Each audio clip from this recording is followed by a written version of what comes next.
नमस्ते, जय श्री कृष्णा। आज मैं आपको सुनाऊंगी योगिनी एकादशी की व्रत कथा।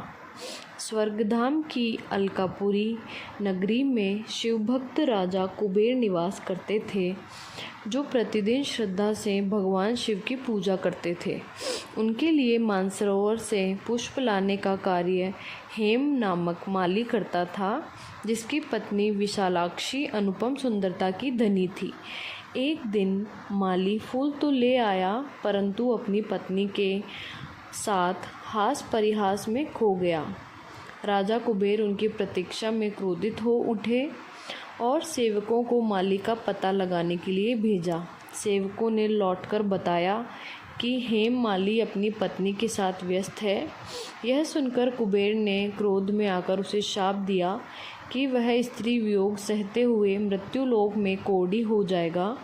शापित हेम माली का स्वर्ग से पतन हुआ और पृथ्वी पर आते ही वह श्वेत कोढ़ से पीड़ित हो गया।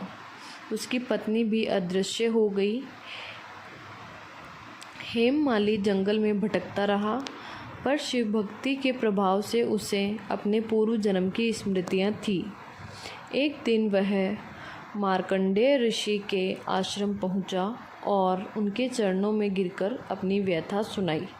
ऋषि ने सत्य जानकर उसे आषाढ़ मास के कृष्ण पक्ष की योगिनी एकादशी के व्रत का विधान बताया।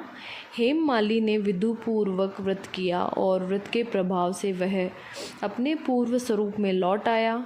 योगिनी एकादशी के व्रत के प्रभाव से उसके समस्त पाप नष्ट हो गए और वह अपनी पत्नी के साथ सुखपूर्वक रहने लगा।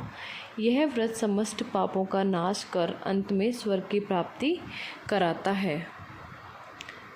धन्यवाद।